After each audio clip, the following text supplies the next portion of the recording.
你以为离别是遗憾的终点，其实它是功德圆满的完成。世间没有无缘无故的相遇，只有债清缘尽的释然。为什么真心换不来长久？为什么善缘最后却成了孽债？因为每一段关系的本质都是偿还，当任务完成，人自然退场。这背后藏着佛学最温柔的秘密——阿赖耶识。它像一片无边的海洋，安静地记录着你从无始劫以来所有的念头、所有的承诺、所有的爱恨种子。那些你早已忘记的瞬间，一次回眸，一句狠话，一滴眼泪，都被它保存着，分毫不差。当因缘成熟，种子就会破土而出，那个人便穿越茫茫人海来到你面前。没有谁是无缘无故闯入你生命的，有些人是顺缘来报恩，温柔你的岁月。他们给你拥抱，给你笑容，让你知道这世间还有善意。还有些人是逆缘来渡你，他们用最决绝的方式碾碎你的傲慢、贪婪与执着。你恨他们，可你不知道他们是化了妆的菩萨。涅槃经说，夫生者必死，合者必离别。这话听起来冷酷，背后却藏着巨大的慈悲。我们每个人都带着剧本而来，相遇不是偶然，而是过去的收尾。你此刻流的泪，或许是在还前世欠下的一句抱歉。你此刻放不下的人，或许是你曾经辜负过的那颗心。佛学讲缘起性空，这4个字很玄奥，但说穿了就是一句话：没有什么是独立存在的。你与他的相遇，是因为某种条件具足了。那些条件里有恩、有债、有未尽的愿、有未解的结。当条件散了，缘也就尽了。你也许会问，那为什么离别反而是圆满？因为从因果看，每一段关系都是偿还。两个人之间的业债就像天平的两端，你给一分爱，他还一分情；你受一分伤，他欠一分债。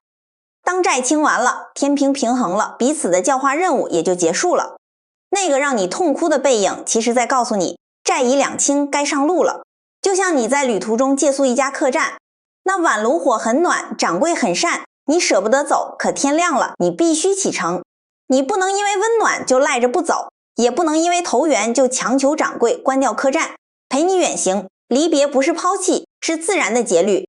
就像花谢了才有果，叶尽了才有尘。那个离开你的人，不是不爱了，而是他的任务完成了。他交还了属于你的能量，退出你的剧本，让你有空间去迎接更深刻的觉醒。金刚经说，过去心不可得，现在心不可得，未来心不可得。既然一切都是因缘和合的产物，那么当缘分散去，你死死抓住一个已经消失的人，就像试图抓住清晨的一缕雾气，手攥得越紧，雾散得越快，徒劳且悲凉。理解了这一点，你就会明白，那种撕心裂肺的离别，其实是宇宙在为你举行一场隐秘的告别式。它不残忍，它很慈悲。禅林里流传千年的石桥禅故事，或许你听过，但未必真正懂过。那个修行者愿意化身石桥，受500年风吹，500年日晒，500年雨打，只为那一女子从桥上走过。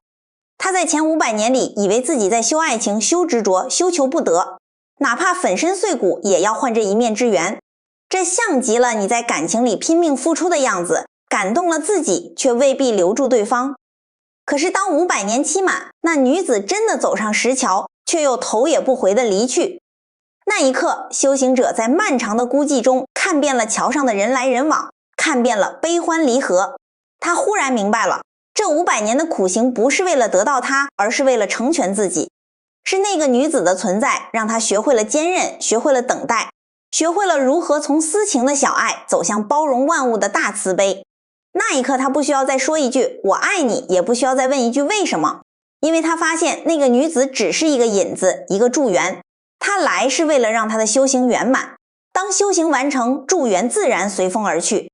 这就是逆增上缘。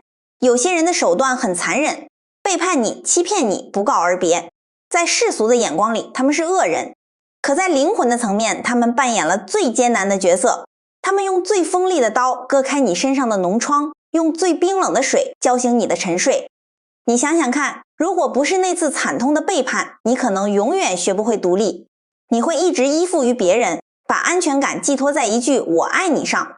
如果不是那场刻骨的欺骗，你可能还沉溺在虚幻的安逸里，看不清人性的幽微。那个让你痛苦的人，其实是用他的堕落来成就你的觉醒。他在用一种极端的方式告诉你，此路不通，向外求法终是虚妄。当你看透了这一点，你会发现恶缘的本质也是一种还债。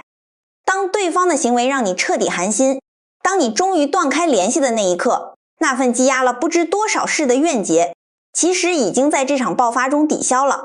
你不需要原谅他，也不需要恨他，你只需要意识到这场闹剧已经谢幕了，你已经通过了这场最难的考试。而在现实生活中，我们往往在离别发生时陷入巨大的恐慌，你的大脑会疯狂地想要寻找答案，为什么？凭什么？我哪里做错了？你甚至想去讨一个说法，想要一个交代。但请记住，不要在情绪的深渊里寻找答案，因为那个答案不在对方那里，而在你自己心里。这时候最好的方法是回归自性。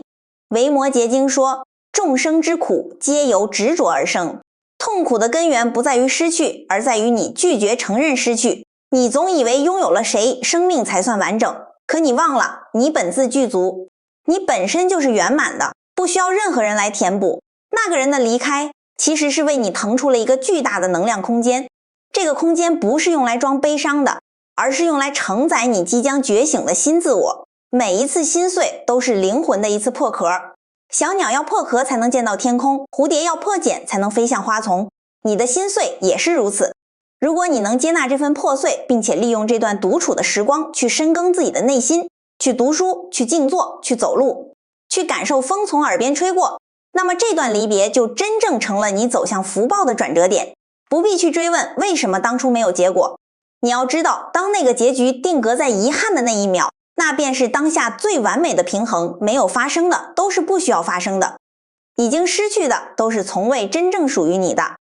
当你不再试图修复那个遗憾，而是带着这份缺憾继续优雅的前行，这份遗憾本身就已经在你的慈悲中得到了最彻底的疗愈。我们终其一生都在学习两件事儿，一是如何热烈的拥抱，二是如何优雅的放手茶道中常讲一期一会儿。这4个字其实是佛学智慧的极致应用。你要明白，此时此刻坐在你对面喝茶的那个人，即便明天还能再见，那也已经是2个不同的细胞，不同的心念组成的个体了。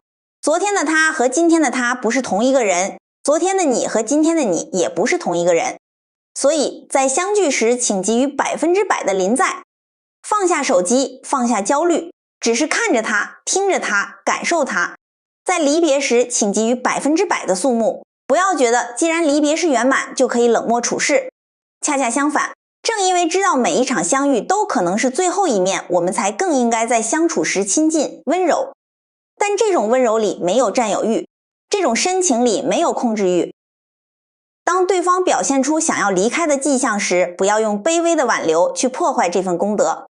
你要做的是像送别一位远行的老友，祝他在没有你的路途里也能完成他的课题。人生就像一场无尽的行旅，我们每个人都是彼此生命里的过客。有些人的名字写在水上，风一吹就散了；有些人的名字刻在石上，要受500年的风霜才能磨平。